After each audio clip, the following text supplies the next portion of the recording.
जय माता दी। तो बीमारियां जो है ना कि सभी को अपने चपेटे में ले रही हैं। अब चपेटे में क्या, सभी लोग परेशान हैं अपने हेल्थ को लेकर के, अपने स्वास्थ्य को लेकर के, क्योंकि आज के समय में जो सिचुएशन बन गया है, सभी लोग अनफिट हैं, मतलब अस्वस्थ हैं। स्वस्थ कोई नहीं रह गया है, सब कोई ना कोई बीमारी से जूझ रहे हैं, चाहे छोटी बीमारी हो चाहे बड़ी बीमारी हो, सब प्रकार की बीमारियों से जूझ रहे हैं। कोई कहाँ परेशान है, कोई कहाँ परेशान है, सभी लोगों के पास दुख है। तो बीमारियों पर तो काम किया नहीं जा रहा है, अपने फिटनेस पे ध्यान नहीं दे रहे हैं। फिटनेस कैसे हमारी अच्छी रहेगी, कैसे हम स्वस्थ रहेंगे, कैसे मजबूत रहें मानसिक रूप से भी और शारीरिक रूप से भी। तो बीमारियां मतलब कि जो है कि बीमारियों से कैसे बचें, बीमारियां हमें कम से कम सताएं और हम स्वस्थ भी रहें, तंदुरुस्त भी रहें और हमारा हेल्थ जो है पूरी तरह से अच्छा रहे। तो उसके लिए क्या करना चाहिए, हमें कौन सी क्रिया करनी चाहिए? क्या हमें दवाइयों पर निर्भर रहनी चाहिए या हमें दवाइयों से ऊपर उठ करके अपने स्वास्थ्य पर विशेष ध्यान देना चाहिए कि हम बीमार ना पड़े? बीमार तो हर कोई होगा, क्योंकि जब अपने स्वास्थ्य पर ध्यान न दिया जाए तो बीमारी तो आने वाली है। बीमारियों से यदि बचना है तो सबसे पहले हमें योगासन पे ध्यान देना चाहिए, अपने फिटनेस पे ध्यान देना चाहिए, हमें योगासन करना चाहिए, प्राणायाम करना चाहिए, ध्यान करना चाहिए। अब इतना कहना तो आसान है कि हम कर लेते हैं, हम ये करेंगे तो मान लीजिए कि बहुत ज़्यादा नहीं करते हैं, थोड़ा भी अभ्यास करते हैं, थोड़ा भी करते हैं, तो हम अधिकतर बीमारियों से जो है कि बच सकते हैं और कम से कम दवा का सेवन करना पड़ेगा। तो उसके लिए हमें कुछ अभ्यास करने चाहिए प्रतिदिन, जिससे कि हम बचे रह सकें, बीमारियां कम से कम सताएं और थोड़े दवाइयों की ज़रूरत पड़े जिससे कि हम पूरी तरह से ठीक हो जाएं और गंभीर बीमारियां हमें ना सताएं। उसके लिए हमें अभ्यास करने चाहिए।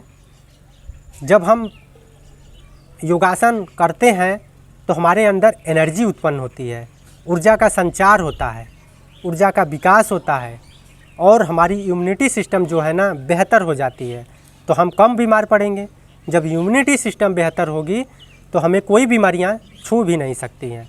तो इम्यूनिटी सिस्टम के लिए तो यही एक सहारा है कि योगासन किया जाए।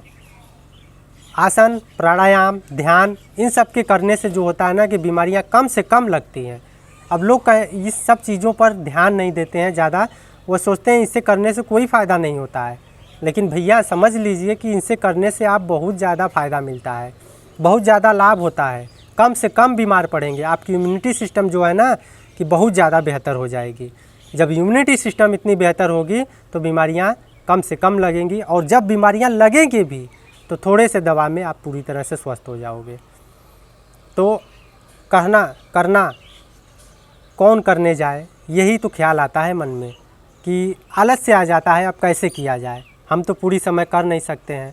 तो भैया जितना समय आप भागने में लगाते हो ना, तो थोड़ा सा भी अपने फिटनेस पे ध्यान दे दो, थोड़ा सा आसन और अभ्यास करना शुरू कर दो ना, तो देखिए आप कितनी ज़्यादा ऊर्जा से भर जाएंगे और बीमारियां आपको सताएंगी नहीं।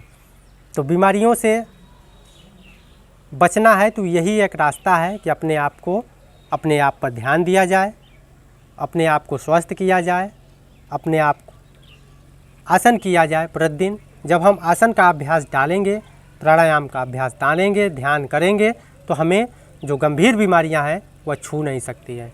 अब गंभीर असाध्य बीमारियां, जो ठीक ना होने वाली बीमारियां हैं, जैसे मान लीजिए कि डायबिटीज़ है, डायबिटीज़ हो गया तो दवाइयों की ज़रूरत पड़ेगी, हमेशा इंसुलिन लेना पड़ेगा।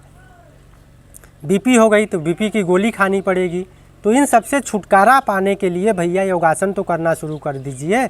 आपका बीपी कंट्रोल में रहेगा, शुगर कंट्रोल में रहेगा, असाध्य बीमारियां जो है आपको छू नहीं सकती हैं। तो उसके लिए अभ्यास प्रतिदिन कीजिए। तो अभ्यास जब करेंगे, सरल से सरल अभ्यास मैंने पहले भी बताया है, उन सब अभ्यास कीजिए। और आज जो हम आपको थोड़ा सा बता दे रहे हैं, इन सब का यदि अभ्यास करते हैं तो आप पूरी तरह से फिट होंगे और मस्त रहेंगे। तो चलिए आज का जो थोड़ा सा आसन है, अभ्यास है, थोड़ा करते हैं।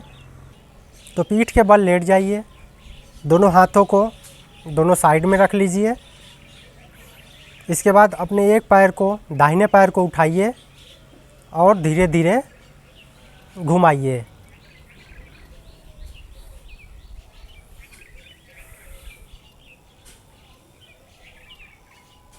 फिर विपरीत दिशा में घुमाइए। यह क्रिया 2 से 4 बार, 5 बार, 10 बार, जितनी बार आप हो सके उतनी बार करिए। फिर पैर को नीचे लाइए। फिर अपने बाएं पैर को ऊपर कीजिए। फिर दोनों साइड आपको पैरों को घुमाना है।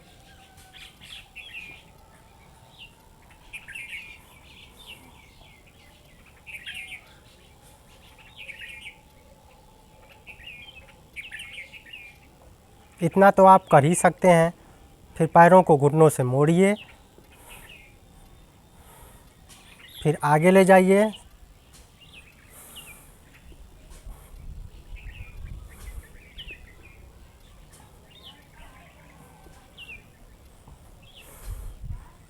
तो इनका आप जितना ज़्यादा अभ्यास करेंगे उतना ज़्यादा आपको बीमारियां छू नहीं सकती हैं। आप पूरी तरह से स्वस्थ रहेंगे।